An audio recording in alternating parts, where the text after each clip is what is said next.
Hello, everyone, and thank you for tuning in today to the Liberty Report.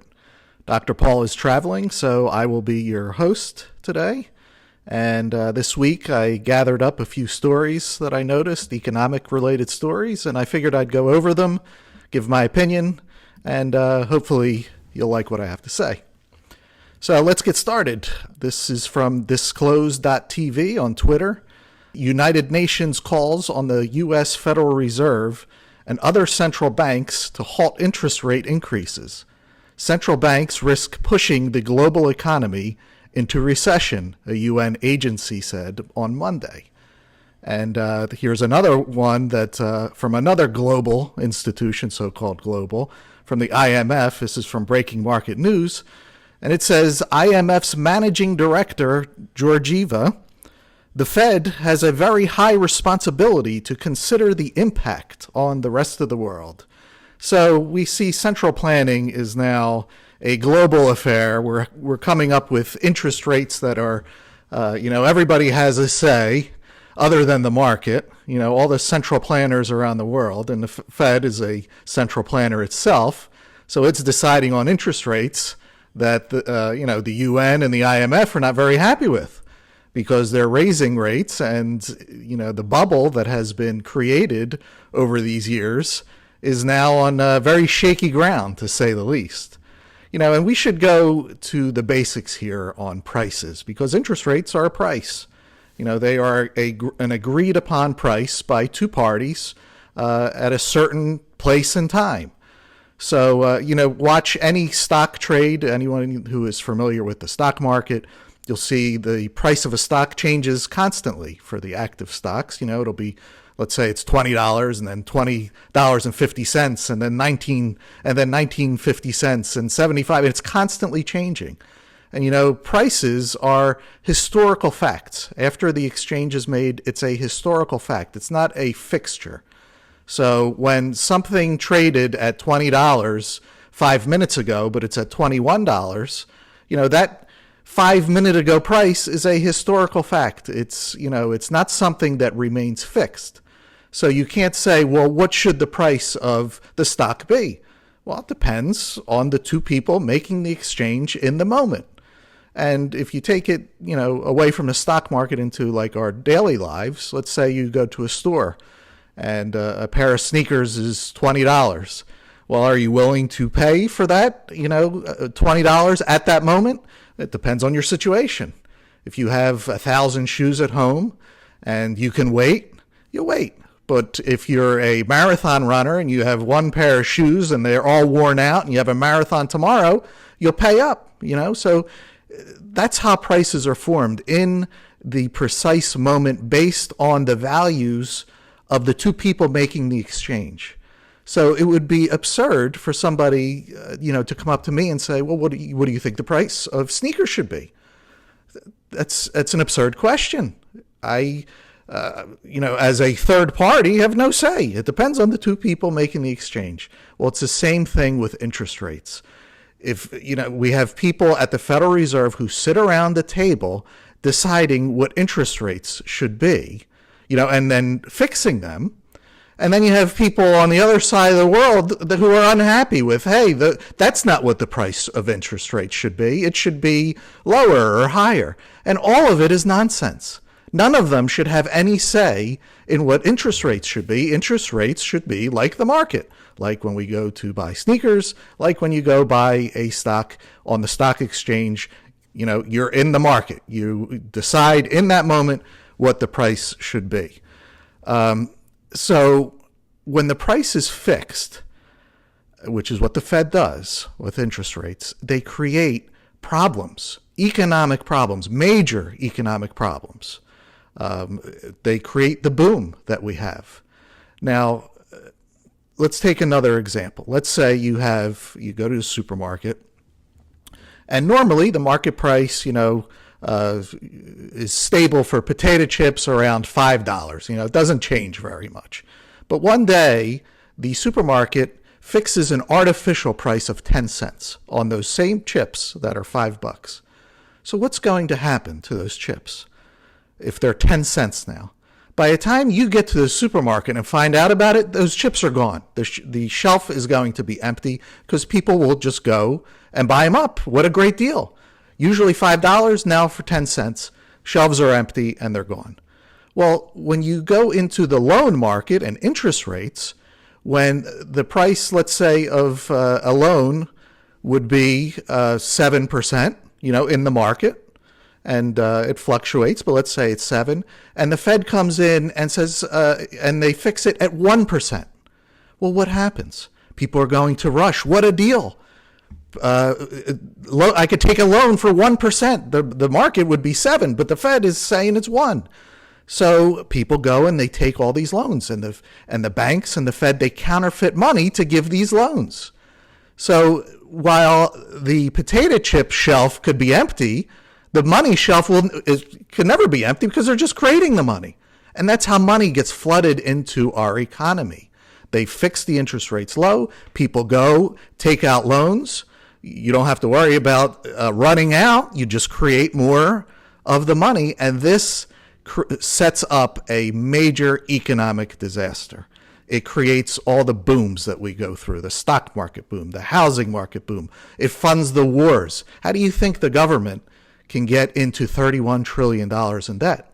The government creates a bond, the Fed creates money out of thin air and buys the bond, and the government has money, and then they go fight the war. Do you see how everything gets all messed up? And resources are now shifted to fund a war. And as we've seen over the last decades, they're endless wars, they're wasteful wars, they're wars that produce no good result, just dead people and rich contractors who get the money from the government. So, but all of this happens because we have a Federal Reserve, fixes rates low, the money floods into the market, money will flood to the politically connected first. When the Fed creates money, they're not just handing it out to anybody. Whoever gets it first gets the money, and then they could go bid up prices. And then the rest of us, we watch prices go up and they say, what's going on? Well, the Fed flooded it in the money, and all this money is now chasing after the goods. So hopefully this helps to explain why prices should not be fixed, whether it be for sneakers, whether it be for potato chips, or whether it be for interest rates. It's wrong, and it's immoral, and it funds this crazy government that we have, and they're able to fund all the crazy ideas that they come up with. So it's very bad. Let's go to the next tweet, and this is from Gold Telegraph. Well, apparently it's not just the UN and the IMF that's upset. Here's billionaire Barry Sternlicht. He says the Federal Reserve is going to cause unbelievable calamities if they keep hiking. Things are already beginning to break. Now, here's the thing. The calamity is already created. The calamity is when the Fed artificially lowered rates and counterfeited all this money that was pumped into the economy. That's the calamity. Hiking rates is it's the cure. It's the cure to the problem. But nobody wants the problem to go away. They like the artificial bubble. They like the artificial wealth, all the debt that they're able to just sit on, and the money keeps getting worth less, as they counterfeit. So their debts, in real terms, go down. So the calamity is the counterfeiting. So this billionaire has it backwards. As painful as it is, the bust is the cure. It's the return to economic reality. Since the artificial boom allocated all these resources in places that are uneconomical, take the green stuff, for example. It's uneconomical. This is not the market talking. These are political products. But money and resources are creating these political products instead of creating actual products that we want and that are economical, are profitable. So the Fed creates this bubble with all this waste, and then nobody wants all the waste to go away. They don't want the bust, and they think that they could avoid the bust by just printing more money. And that's illogical. If what you have created is malinvestments, then more counterfeiting will create more malinvestments. You can't avoid the cure. You can't avoid the return to economic reality, but they just keep counterfeiting, keep sending 600 billion here, another billion here. The government is, they're constantly trying to find ways to just pump money into the system just to give this artificial look, this Potemkin village look. But the longer that this goes, the bigger the bust in the future. And unfortunately, we're already at that point. We're already at that point where a big bust is unavoidable. There's nothing that could fix that. And that's only because in the past, in 2008, in 2000, they just kept kicking the can. Just print more, create another illusion, print more, create another illusion. Now it's getting to the point where even printing more money will not keep the illusion going. Everything is so twisted and messed up in the economy that even printing more won't help it. And I think the Fed kind of realizes that. So they have a choice to make. Do we keep printing and perhaps put the dollar in danger? You definitely don't want to create hyperinflation. I don't even think the Fed wants that. Or do we finally pull the plug and create the necessary bust? Whether or not they have the fortitude to do that, as of this recording, they've been hiking. They could stop at any moment. But if they keep hiking, then in all actuality, we're in for a serious bust. And it's only because of the previous unnecessary, illogical boom that they created up to this point. Next story, also from Gold Telegraph on Twitter. Central banks have added over 300 tons of gold to their holdings so far in 2022. Now, when I read this, what do you think the first thing that came to mind was? Do you think gold is money? No. It's not money. Even if it had been money for 6,000 years, somebody reversed that and eliminated that economic law. Well, it's an asset. I mean, it's the same. Would you say Treasury bills are money? I don't think they're money either, but they're a financial asset. Why do central banks hold it? Well, it's a form of reserves. Why don't they hold diamonds? Well, it's tradition, long-term tradition. Well, some people still think it's money. That is one of the Dr. Paul's greatest, moments. Thank goodness it was, on public display for everyone to see. And even all these years later, we still talk about it. Do central banks, do governments, Russia, China, are they just holding gold for tradition? Absolutely not. Absolutely not. Everyone knows in those echelons that gold is money and that we're just shuffling around paper.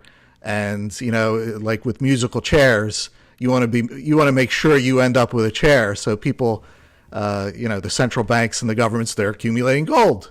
Because if at the end, when the music stops, if your choice is to have the paper, the worthless paper, or the gold, you better have some gold. And the reason why they do this is also they don't trust each other.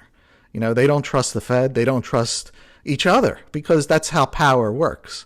And speaking of power, when you hear about the deep state or globalists, always remember that it's not a cohesive unit. This is not, even though it seems that way sometimes, this is not one big team that is against us.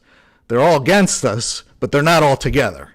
Because you have to think about the nature of power and the authoritarian mentality. People that desire power, that lust after power, they want it themselves. They want to be the ones that gives the orders. They want to wield it. They don't want to take it from someone else, take orders from someone else. They want to be the top dog that says, this is the way it should be. They don't want to hear someone else, some other powerful guy or girl, tell you how it's going to be. So that's why this whole, pipe dream of global government, great reset, It's a pipe dream because it ignores the fact that people who reach for power, they want it for themselves. So even if theoretically, they set up some global government, all the authoritarians will be at each other's throat right away. It'll never last because their socialism is always going to be better than the other guy's socialism. You could look at the Soviet Union, what a disaster that was. You weren't even safe if you were a part of the Communist Party. So that's how power is. So that's the good thing. The bad thing is we live in a world, you have all these power centers, they're like gangs, and we live in a world of gang warfare. They will work together when their goals align with one another. COVID was a great example. A lot of power centers, took advantage of that. Not that they were all on the same page, but they all took advantage of it. Their goals aligned. But the moment that goals do not align, then they'll be at each other's throats. And that's why we see the UN, the IMF, you see the Fed, Russia, China. You have all these conflicts. So again, that's power center analysis for you. Don't think of it, even though it feels that way, that there's this one giant team that is doing all these things, to take away our liberties. It's not a giant team. They're not a cohesive unit. They are trying to take our liberties for themselves, for their own benefit.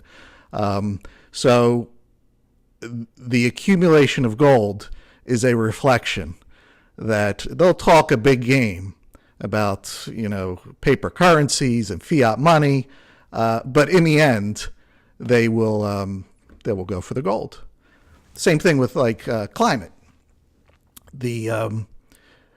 Our government talks a big game and wants to control our movements and actions about climate, but they're the biggest polluter on earth, or the military empire. Whether it's first or second with China, it doesn't matter.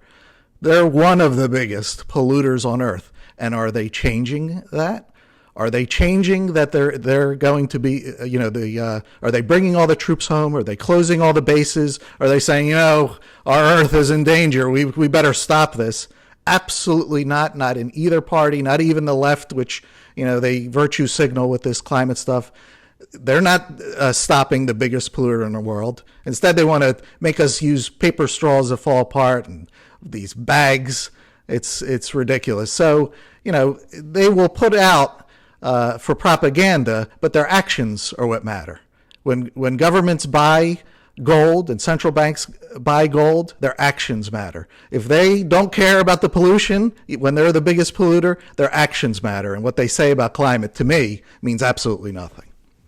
Okay, the last story that I want to cover is from FX Hedge on Twitter. It says, Feds Daily. We are committed to lowering inflation and will not change course until we are completely finished.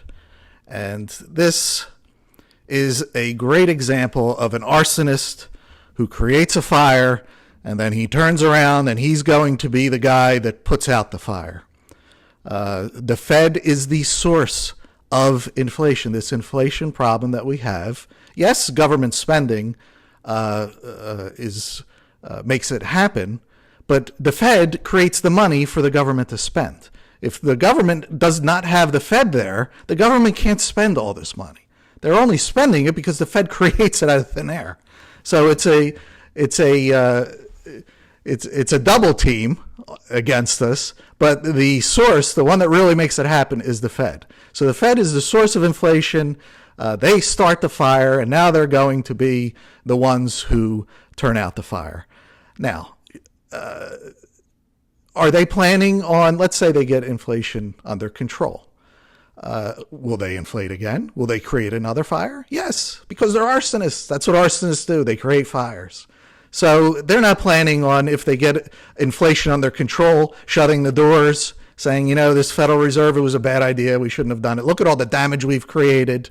We really shouldn't be doing this. We've created all these infernos that we've had to then have painful busts to fix. We shouldn't do this anymore. Absolutely not. If they get inflation under control, once it's under control, they will start printing again. They will create more economic havoc, more bubbles. and we'll just keep going through this as long as the Fed exists. Ultimately, it will reach the end of its rope. Nobody could know when that is. They've already lasted 100 years, which for us is a long time, for our lifespan. In the grand scheme of things, 100 years is not even a blip on the screen. So it hasn't been around that long.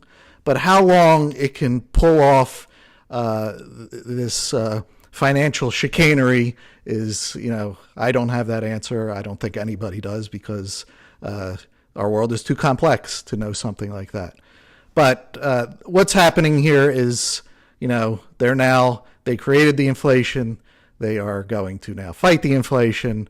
They're, the source of it all. The best way to avoid all of this is, as Dr. Paul has said for many years and continues to say today, is to end the Fed. One final note before I leave, I'd like to draw your attention to our conference coming up in November. It's called Shut Up, Cancel Culture and the War on Speech. We have battles from every angle. We're talking about economics today. At our conference, we're going to be talking about cancel culture, the speech, the censorship, the radicalism that does not want to hear the other side, which is so often the truth of the matter. So please join us. Please, we love seeing everyone. We live digital lives these days, especially for our job, where we speak to a camera. It's wonderful to get together with everyone, to see the people that we're speaking to. Please come up, say hello to us. We're going to have a great time. We always do. And we look forward to seeing you there. So I will finish up by saying, on behalf of Dr. Paul, Daniel, and myself, I'd like to thank you for tuning in today to the Liberty Report. Please come back soon.